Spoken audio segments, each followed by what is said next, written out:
Bonjour, bienvenue à notre émission Entre ciel et terre. Donc aujourd'hui avec Nathalie, on va parler de crise d'anxiété. Donc Nathalie, je te laisse débuter.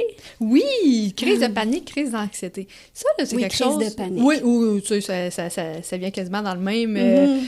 En fait, on va en parler parce que je trouve qu'il y en a beaucoup qui vivent de l'anxiété puis qui savent pas trop ce qui se passe puis tout ça. Fait que je me suis dit que ça pouvait être un sujet intéressant. Oui, très beau sujet. Ouais. Exactement. En fait, pourquoi qu'on parle de ça? Ben, je te dirais, moi, j'ai été longtemps prise avec des crises de panique, des crises d'anxiété dans ma vie. Puis, la bonne nouvelle, c'est qu'on peut s'en sortir. Oui, t'en fais plus? Non, pas du tout. Bravo. Pas du tout. C'est bon, c'est bon. C'est quand même la bonne nouvelle, mais c'est quand même quelque chose qui a pris quand même beaucoup d'espace dans ma vie. On a déjà parlé lors d'un épisode, on avait parlé de phagophobie. Hein? On a parlé aussi lors d'un épisode, quand c'était l'épisode de violence conjugale, où est-ce que je disais à quel point j'avais appris à ne pas vivre mes émotions, OK, face à des difficultés, où est-ce que c'était rendu comme une seconde peau, une carapace.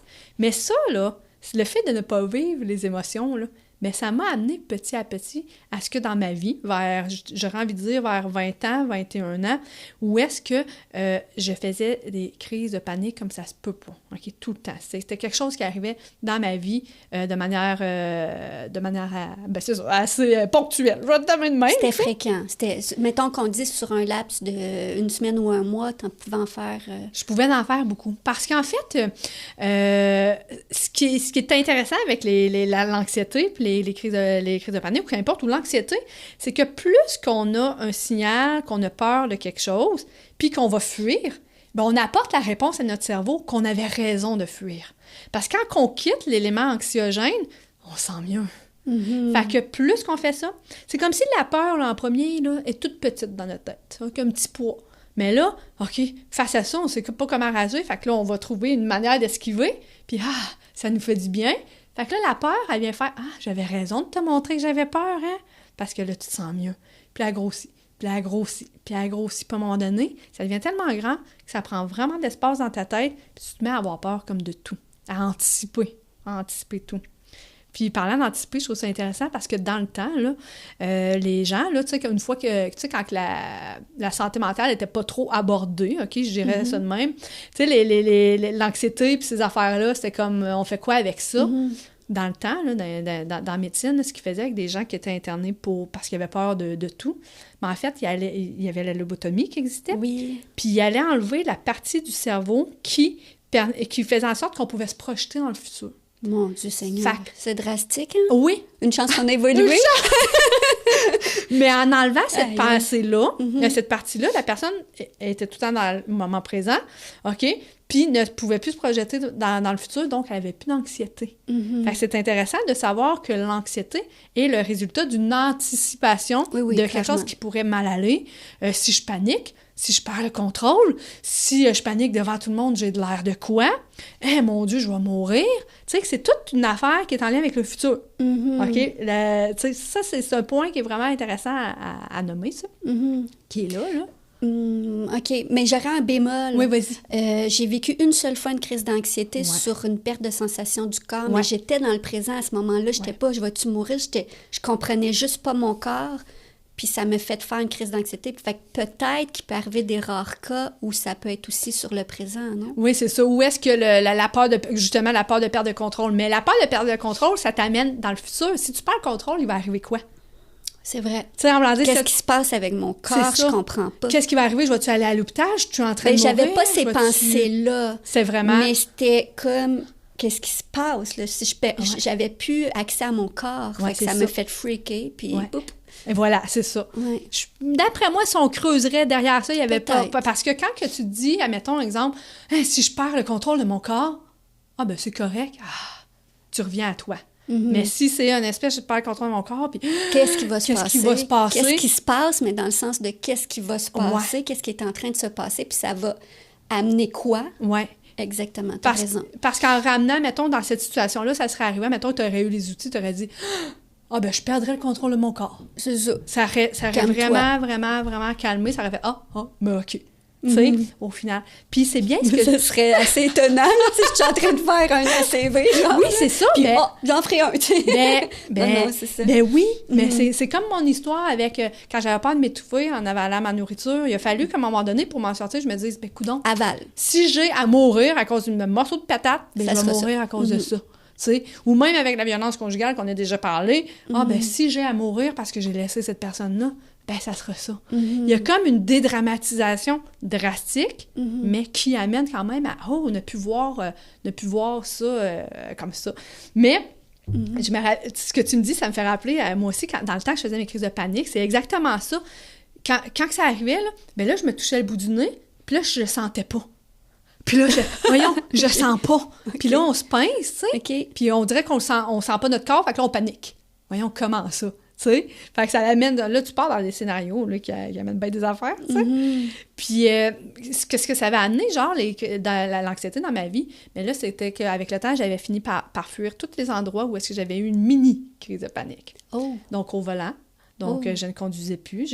Avant de me mettre à conduire, ça a été à mes 35 ans environ, 34-35. Oui, c'est tard, hein? Oui, parce que j'avais peur que j'aie des crises de panique au volant. Parce que ça peut être dangereux. Absolument, tu sais. J'avais peur... là, j'allais plus faire mon épicerie tout seul parce que quand j'étais dans une salle, une file d'épicerie, puis poignée entre quelqu'un en avant et en arrière avec mon panier, je paniquais. J'ai perdu des emplois. J'ai eu un emploi que j'adorais, mais que au niveau de l'emploi, je travaillais dans un club vidéo, puis j'étais tout seul dans le club vidéo, mon chiffre de soir. Puis à un moment donné, quand j'avais une crise de panique, j'avais tellement peur que je fermais la porte. Je fermais la porte, puis je partais, tu sais. Fait que j'ai perdu des emplois à cause de ça. J'allais plus à l'épicerie tout seul, j'allais plus au cinéma, pas question d'aller au cinéma. Fait que tu te mets à fuir. Plein de situations sociales, plein de situations de vie. Fait que ça a un impact toujours de plus en plus, là. Puis aussi dans ta tête, tu dis, crème, mais qu'est-ce qui se passe avec moi? C'est-tu normal, tu sais? Fait que si ça peut quand même affecter. Oui, ça peut aller loin. Là. Ça peut aller loin si on continue de dire, un peu comme j'ai dit, la peur qui est là, qu'on continue de lui donner raison. De la nourrir. La nourrir, puis c'est bien malgré nous, là. On fait pas exprès, on va pas vivre ça, là. On fait pas exprès, mais tant aussi longtemps que, ben c'est ça, tu sais, ça peut aller loin, puis ça peut handicaper dans la vie, là. Jusqu'à ce que, j'ai une anecdote intéressante. Quand j'avais 22 ans, je suis partie, j'ai tout laissé, mes affaires. J'allais à l'université à Trois-Rivières, j'habitais à Trois-Rivières. Je faisais des tatous, j'étais tatoueuse, j'avais toute ma clientèle, puis tout ça. Puis à un moment donné, j'ai tout lâché du jour au lendemain pour partir sans abri, OK? Partir dans l'Ouest. C'est le fameux trip de l'Ouest. Ah, OK. Puis, mais dans ma tête, moi, j'en revenais plus. OK. Je laisse tout, j'en reviens plus, je m'en vais du Québec, puis je m'en vais vivre une nouvelle vie. Fait que j'avais tout laissé, puis quand je suis partie, j'avais pas d'argent, puis j'avais pas de place où aller. Fait que j'ai été pratiquement 1 an à vivre comme des fois à dormir dans la rue. De me lever le matin, de pas savoir où est-ce que je dormirais le soir, de quand est-ce que je mangerais, tout ça, mais partout au Canada. Wow! Puis, une expérience assez drastique. Oui, incroyablement. Incroyablement. Où est-ce que tu sais pas quand l'argent va rentrer, tu sais pas où est-ce que tu vas dormir, tu sais pas de quoi sera fait ton lendemain, tu sais pas qu'est-ce qui est là. Et dans cette quasi-année-là, j'ai eu 0 crise de panique. Alors que c'était dans le présent, alors que ça faisait 2-3 ans que j'en avais tout le temps. Puis là, j'étais là, puis j'avais pas aucune crise de panique. Puis, tu sais, on s'entend-tu qu'on peut en avoir peur de vivre comme clairement, ça? Absolument. Puis là, quand je suis revenue au Québec, moi, je pensais que j'étais guérie. Ah! Fait que j'ai pas eu de crise, ça fait 1 an que j'ai pas eu de crise de panique, je suis guérie. Puis, par curiosité, combien, parce que je t'ai demandé tantôt, à la fréquence, c'est plusieurs fois par semaine, 1 fois par semaine, fois par mois? Bien, ça dépendait de ce que je réussissais à fuir ou pas. Ah, OK. Tu sais, parce qu'à un moment donné, avec le temps, tu es tellement capable de fuir tous les endroits que tu as eu peur, que là, tu en as moins parce que tu y vas plus. Exact. Tu sais, tu y vas plus. Mais souvent, moi, ça m'arrivait le soir, quand j'étais tout seul avec moi-même dans ma chambre. Okay. Que là, tu peux comme penser. Puis souvent, le monde qui a de la misère à dormir, c'est ça, hein, ils sont couchés dans leur lit, puis là, on pense à notre journée, puis à comment on va pouvoir régler les choses. Tu sais, on est tout seul avec nous-mêmes, là, mais le cerveau, là, il peut... Il run. Il run. C'est ça.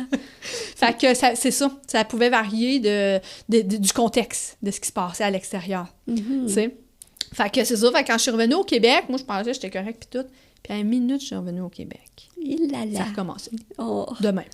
Fait que je me suis dit, ben voyons, non, il y a un problème. Pourquoi que quand je reviens dans ma vie normale, ça recommence, puis que quand j'étais là-bas où est-ce qu'il y a plein de raisons d'avoir peur, j'avais pas peur, tu sais. Puis je me rappelle de ce voyage-là, le plus gros cadeau que j'ai appris à 22 ans, c'était que... parce que ça arrivait des fois que j'avais, mettons, j'étais assise sur le bord d'un immeuble, puis j'avais pas de nourriture, j'avais pas mangé depuis la veille, mettons, puis j'étais même pas en train de demander de l'argent, j'étais même pas en train de quêter, puis quelqu'un arrivait, comme ça, puis « Hey, salut, ce soir, il y a un buffet, mettons, les Chevaliers de Colomb, ou je me rappelle plus trop, une affaire de même, il y a un buffet, c'est ouvert, est-ce que tu veux venir? » Tu sais, sans que, souvent, là, en étant comme ça, je demandais pas d'aide, mais il y avait toujours une main qui venait. Toujours. Fait que j'ai été dans des cas critiques où est-ce qu'on a besoin, puis sans même demander, il y a toujours une main qui se tend. Fait que moi, quand je suis revenue de ce voyage-là, je me suis dit, hey, le bon Dieu, il te back, là. On peut dire le bon Dieu, la source de quoi, mais il y a quelque chose qui fait que fait que ça m'a déjà donné un méchant grand apprentissage de vie, parce qu'après ça, tu te reviens puis tu te dis, tu te stresses plus autant. Parce que, mais en tout cas, pour revenir au niveau de les crises de panique, par contre, ça m'était revenu. Ça m'était revenu dans un contexte de travail. Tout ce que j'avais fui. Puis est-ce que tu expliques ça dans le sens que en partant à l'aventure, il y a un immense lâcher-prise, un courage avec ça, un immense lâcher-prise de foi à la vie, de t'amuser. Puis quand que tu reviens dans ta vie, ben c'est une structure, une pression peut-être sociale, une structure, un encadrement que je ne sais pas si tu avais recommencé à travailler quelque part ou... fait que tu as un quotidien, tu as une routine qui s'établit. Donc cette structure-là est imposée, veux pas, d'une certaine manière, puis le lâcher-prise mental est peut-être plus difficile. Oui. Moi, je pense que ça ferait du sens. Oui, c'est ça. Je pense que ça ferait du sens. Je sais par contre que comment que j'ai réussi comme à m'en sortir, c'est que justement, quand je suis revenue, là, c'est revenu, comme tu dis, peut-être la structure pour moi. Tu sais, il y en a que ça peut être d'autres choses, mais comme tu dis, une structure égale contrôle, égale on lâche pas prise, égale on projette sur les choses que tu n'as pas fait, mais tu aurais pu avoir de l'anxiété en voyage, tu aurais pu te projeter puis te dire, je fais quoi, je vais où, si tu aurais voulu vraiment arriver à des attentes. Tu sais, quand tu as des attentes, quand tu as des besoins, des objectifs, puis que tu focuses que là-dessus sans un lâcher-prise puis un laisser-aller, ben c'est là que tu es dans le futur encore. Là, absolument. Fait qu'il aurait fallu qu'en arrivant, tu arrives à avoir ce même laisser-aller. Oui, tu sais, que ça soit là. Puis c'est pas ce qui est arrivé. Fait qu'à ce moment-là, puis je me rappelle, à l'époque, je me disais, je voulais pas me renseigner sur le sujet parce que j'avais peur que de savoir c'est quoi que je vis, que ça allait amplifier. Tu sais, de mettre des mots sur ce que je vis. Pardon, t'as ça. C'est ça. Puis ça allait, moi, dans ma tête, amplifier. Mais à ce moment-là, j'ai dit, ben voyons donc, ça n'a pas d'allure, Nathalie, tu peux pas vivre toute ta vie de même. Là. Non. Fait que j'ai décidé d'aller consulter un psychologue que j'ai rencontré 2 fois. Donc, la première fois qui était de raconter ma vie, ce que j'avais traversé, blablabla. Et la deuxième fois, il m'a dit une affaire, le psychologue. Il a dit, Nathalie, il a dit, toute cette anxiété-là que tu vis, là, c'est toutes les émotions, parce que tu es la femme forte, parce que tu es capable de tout prendre, parce que le monde se fie sur toi, puis ça, puis que tu as ce visage-là, tu es positive, tu es ci, ça, c'est tout ce que tu penses.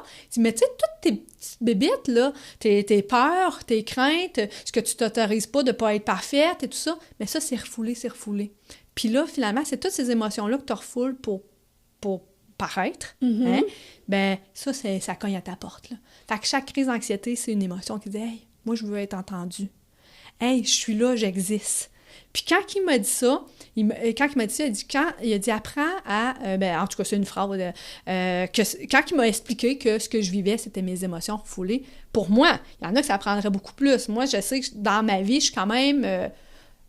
un peu à part, dans le sens que je suis quand même quelqu'un qui a réglé ses affaires toute seule, puis que, je sais pas, j'ai dit... T'es forte dans ton introspection, puis de travailler sur toi. Là. C'est ça. Fait que pour moi, ça a été suffisant. Fait que j'ai pas été le re-rencontrer parce que je me suis dit, hey, c'est ça, c'est mes émotions refoulées. Fait que j'ai commencé à travailler là-dessus, à plus aller en contact avec ces émotions-là.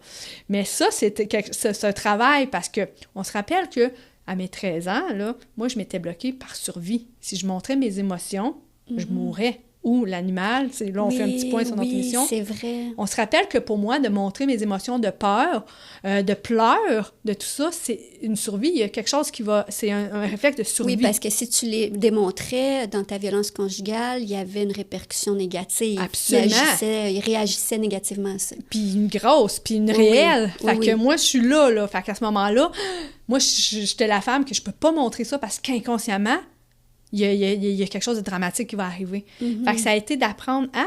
Puis j'ai 39 ans, puis je suis encore en train d'apprendre à toucher cette fragilité-là, cette vulnérabilité-là. Dans mon quotidien, des fois, j'ai le réflexe de, mettons que ça va pas bien, de dire « Ah, ben c'est correct, il y a pire que ça.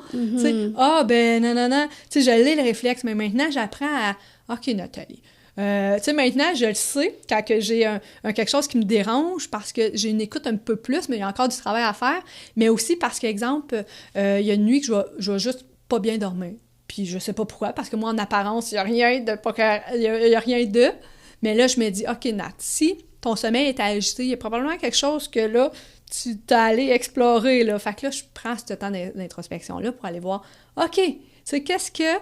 Puis finalement, il y a toujours un petit quelque chose. T'sais. Fait que là, c'est d'être à l'écoute au final, c'est de se donner le droit de vivre cette émotion-là, cette peur-là. Puis surtout, de comprendre, ça, je le sais profondément, notre émotion ne nous définit pas.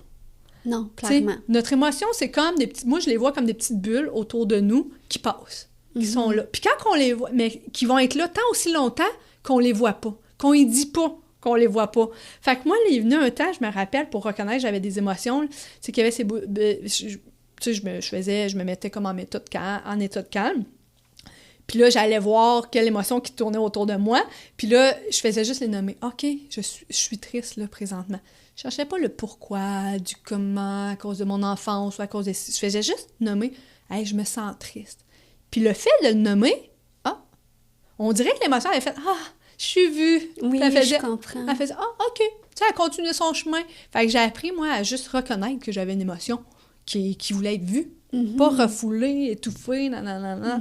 Puis là, après ça, il y a tout le processus de... C'est correct de l'avoir, mais maintenant, on fait quoi avec? Exact, c'est ça la question. Tu as l'émotion, tu la vois, tu fais quoi avec pour pas que ça devienne un discours mental qui t'amène dans le négatif, vraiment avoir un détachement sur cette émotion-là? Ben, ouais.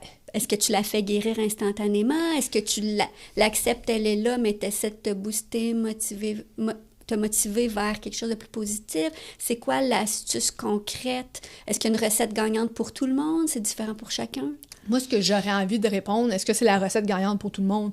Je ne sais pas, je ne vais pas parler à toute l'humanité, mais en ayant accompagné des milliers de personnes dans mon travail, d'éducatrice spécialisée, quelque chose qui fonctionne, c'est que j'ai constaté, quand il y a une émotion, si on part dans le mental, puis qu'on part dans ces scénarios de qu'est-ce qu'elle nous apporte. Parce que l'émotion de tristesse peut t'amener, OK? Elle peut dire « Ah, je suis triste parce que cette personne-là ne m'a pas appelé, exemple, puis ça fait 2 jours, puis elle était supposée de m'appeler. » OK, ça, c'est, admettons, le fait. OK. Le fait est, j'attends un appel depuis 2 jours d'une personne qui est importante pour moi, je n'ai pas d'appel. Ça, c'est un fait. C'est neutre. Tout le monde verra la même chose. Il y a une émotion à ça. Ah, ben, je suis triste. Puis là, tu peux commencer à dire « Mais pourquoi je suis triste? » Ah, ben là, ça vient éveiller ma blessure du rejet ou ma blessure d'abandon. Mais où est-ce qu'elle vient, ma blessure d'abandon? Ah, ben là, elle vient quand j'étais jeune, puis que là, il m'est arrivé ça avec ma mère à l'épicerie, où est-ce que... Puis là, tu pars. Puis là, tu pars. Okay? Mais ça, le danger de ça, c'est d'aller chercher des réponses dans un passé qui existe plus. Comment tu peux avoir d'impact sur ton émotion actuelle si tu vas chercher toutes tes réponses puis tu t'en vas là-dedans, dans toute l'histoire là, de ton émotion, comment tu peux aller vraiment rentrer en contact, tu sais? Puis, nous, en tant que dans mes études, en tant qu'éducatrice spécialisée, on nous a appris à, si la personne vit une tristesse ou quelque chose dans l'instant présent, une problématique, une émotion, c'est parce qu'il y a quelque chose dans l'instant présent, ici, dans la vie actuelle qui existe, qui vient causer ça. Fait que d'aller là au lieu d'aller d'aller dans le présent au lieu d'aller dans le passé ou dans le futur. On pourrait. Parce que l'anxiété, on le dit que c'est dans le futur, c'est la peur de ce qui va arriver. Puis un peu la tristesse, la dépression ou la tristesse, c'est notre passé qu'on va chercher. Donc, ça serait de, oui, avoir la conscience, c'est correct de savoir ça vient d'où, de quelle blessure, mais de pas rester dans cet état-là du passé et de vraiment, ou du futur, et de vraiment vérifier le présent, puis on fait quoi avec notre présent. Ben oui, parce qu'on peut se condamner, on peut se dire, ben là, moi, c'est arrivé dans mon passé, puis c'est comme ça. Mm-hmm. J'ai été élevée comme ça, fait que c'est normal, j'ai eu la blessure d'abandon, puis là, on va rester 20 ans, 30 ans là-dedans, peut-être toute notre vie, tu sais, de faire ça. J'en ai connu qui disent même, moi, c'est parce que je vis de l'anxiété, puis qui va ruminer pendant des heures, puis qu'il faut l'écouter, faut que le soutenir pendant des heures, parce que vu qu'il y a l'anxiété, ben ça, il est né comme ça, puis il vient avec ça, puis c'est tout. C'est ça. Puis ça, c'est pas sain, en réalité, ni pour la personne qui le vit, ni pour l'autre qui, à un moment donné, aimerait ça passer au positif aussi, parce que on veut aider, mais on peut pas toujours. Absolument, c'est ça, tu sais. Fait que, tu sais, il y aurait une construction mentale, tu sais, il y aurait un processus mental que on part trop loin, des fois, dans cette émotion-là. On peut-tu juste la reconnaître, être ici maintenant, on vit ça, ça me fait de la peine, prendre responsabilité sur cette peine-là, puis aller communiquer avec la personne qui n'a pas appelé depuis 2 jours, sans accuser, sans rien faire, juste aller communiquer dans une vulnérabilité, par exemple. « Salut, j'ai remarqué que tu m'as pas écrit depuis lundi. Ah, ça éveille quelque chose en moi, je me sens... j'ai peur un peu. » Est-ce que, puis aller te valider avec l'autre, est-ce que j'ai fait quelque chose qui fonctionne pas, est-ce que tu as de l'intérêt à m'écrire encore, ou qu'importe, mais juste pas partir avec n'importe quoi, puis vivre ça tout seul, puis s'imaginer le pire des affaires. L'autre, là, la personne, peut-être qu'elle était dans le jus au travail, qu'elle avait pas rien fait de pas correct, c'est juste ça a donné de même, ou elle était partie travailler dans le bois, puis elle avait pas le réseau depuis 2 jours, on le sait pas, là. De pas supposer, de pas imaginer plein de scénarios, puis d'essayer d'aller, OK, il y a quelque chose qui est là, ben moi, je vais aller à l'écoute de ça, je vais me respecter, puis je vais aller valider aussi, tu sais, pour aller apporter une validation. Peut-être que la personne ne veut plus parler, mais que finalement, elle va dire « Oui, c'est vrai, je suis désolée, je t'ai pas écrit, c'est parce que j'ai remarqué que... » puis que là, tu vas avoir une réponse, mais au moins, tu as la réponse. Exactement. T'sais? Donc, dans le fond, si tu vis une anxiété, là où tu sens que tu peux avoir un pouvoir, tu sais, d'aller chercher l'information qui pourrait adoucir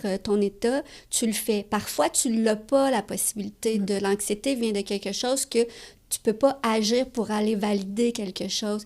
À ce moment-là, tu le vivrais comment? Ça prend un détachement, ça prend un lâcher-prise, il faut switcher dans sa tête. Oui, c'est ça.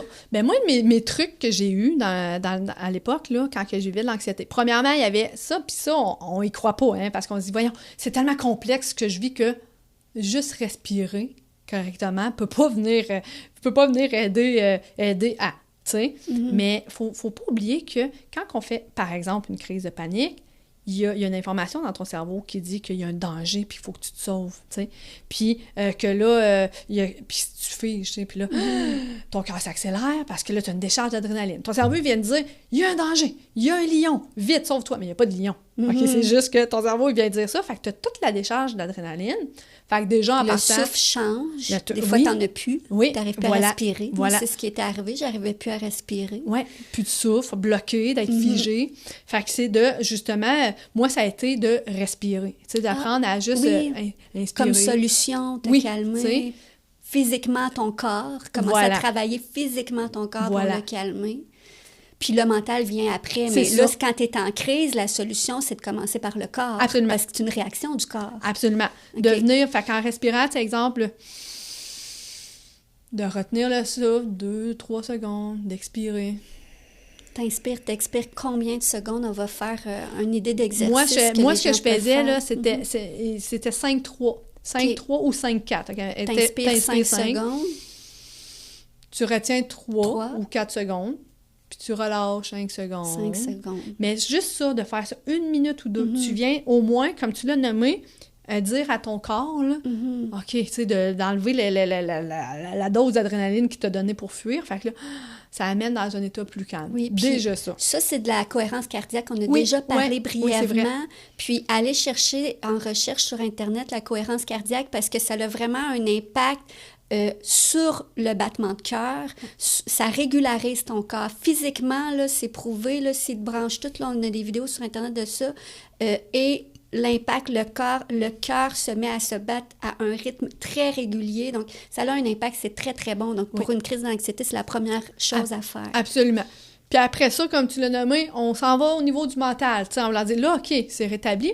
Moi, souvent, ce que je faisais, mais ce qui m'a vraiment, vraiment aidé, c'est d'arrêter. C'est dédramatiser ce qui est là, de banaliser ce qu'on... Pas l'émotion, mais le scénario catastrophe qui est là, de faire « Ah, ouais, pis ». Moi, j'avais une petite switch que je me visualisais « Ouais, pis ». sais, exemple, il va arriver ça, mais ouais, puis. Je me rappelle, c'était ça, c'était le fameux ouais, puis. Ou bien, je me rappelle, tu sais, comme je disais, j'avais peur de conduire.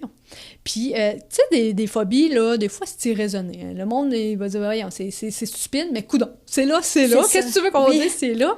Puis moi, quand j'arrivais à une lumière rouge, OK, je conduisais, puis des fois, une fois de temps en temps, la pensée m'en vient. J'arrivais à une lumière rouge, si j'étais la première à la rouge, puis il y avait plein de monde à l'arrière de moi, là, t'es une rouge, tu peux pas fuir. OK, tu peux pas tourner à droite, à gauche, faut t'attendre que la lumière tombe verte, OK? Puis là, moi, ça m'arrivait ça, l'espèce de... Là, je me mettais la musique. Tu sais, OK, je me mettais une musique, puis là, je chantais, même si j'avais la... Je m'en allais sacrée, là, mais j'avais vraiment... Je suis bien compris. Même si j'avais la chienne, OK, là, je faisais semblant que la musique me nourrissait. Juste ça. Fait qu'au moins, tu changes. Tu changes ton mental ou si tu essaies de te distraire un peu. Je me distrayais. Ou, des fois, à un moment donné, je m'étais posé la question, Nat, t'as-tu peur d'être la première dans ta vie? Ah, OK. Tu sais, j'ai été voir plus loin. Je me suis dit, qu'est-ce qui fait que là, t'es la première, que c'est toi qui lead? Est-ce qu'il y a une peur derrière ça? Puis là, ça allait trop loin. Hein, Puis là, je me disais, ben sûrement. Fait que là, je me disais un discours, je me disais, Nathalie, t'as le droit d'être la première. T'as le droit d'être celle qu'on suit. T'as le droit. Juste ça. Puis là, on peut, en même temps, si c'était pas ça derrière la peur, mais au moins, je renforçais ma confiance. Puis mon droit d'exister, puis d'être la première. Fait que, autant joindre l'utile à l'agréable. Fait que c'est sortir au plus vite de ton discours de peur. Ouais, genre. Puis ça se peut-tu aussi qu'on dit de dédramatiser dans le sens de c'est quoi le pire qui peut arriver? Ouais. C'est ça, ben ça sera ça au pire du pire. Mais de vraiment changer, switcher puis de lâcher prise. Ouais.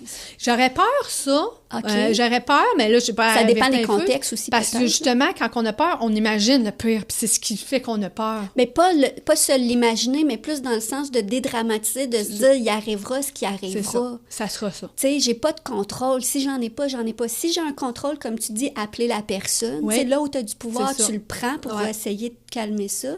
Mais là où tu n'en as pas, c'est vraiment de switcher puis d'être dans une acceptation. Mais commencer par le corps, l'exercice de respiration. Te calmer puis te donner une force, comme tu l'as fait. T'sais, on pourrait quasiment appeler ça la résilience. Hein? Oui, clairement. Parce que la résilience, c'est la capacité de dire, ben, coudonc, c'est comme ça.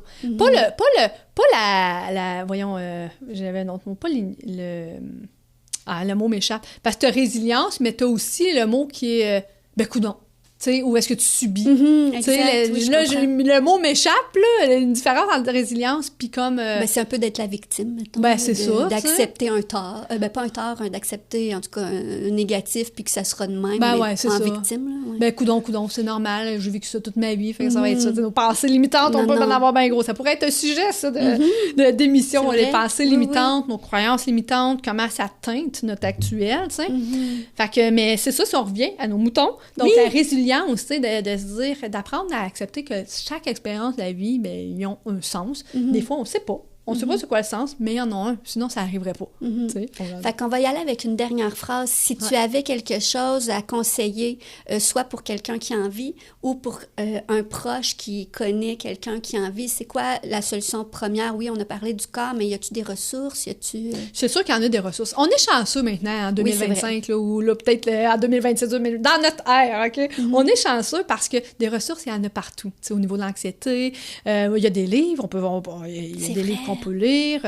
Il y a plein de ressources. Dans le moment présent. Puis pour la personne qui est en contact avec une personne qui est anxieuse puis tout, bien qu'est-ce que j'aurais envie de dire? Bien, on peut apporter une écoute, mais la personne doit aussi, tu l'as nommé, à un moment donné, écouter la personne anxieuse pendant 6 heures de temps, ça peut en quelque sorte nourrir son problème parce qu'elle est écoutée, est entendue. C'est ça. Elle sent qu'elle a besoin de ça, mais c'est pas ça le besoin. C'est ça, là. Tu sais, fait que... En gros, puis on le dit souvent dans les émissions, il y en a des ressources partout. Oui, tu sais, il y en a de l'aide. Puis là, à cette heure, là, avec les internets, là, t'écris, là, sur ChatGPT, OK, je vis de l'anxiété, quel organisme pourrait m'aider? Ou comme tu dis, juste ChatGPT, en ce moment, je vis ça, donne-moi des solutions, puis sans que ce soit des références, déjà, lui, il y en a une, il va te donner des trucs. Absolument. Bien, merveilleux. En tout cas, c'était une émission, je pense que j'en aurais parlé encore longtemps. Bien, je te remercie d'être venue. C'est déjà terminé pour cette fois-ci, mais on se revoit bientôt pour encore plein d'autres histoires et d'astuces. Oui! Donc, merci tout le monde d'avoir été là, puis à la prochaine. Merci! Merci!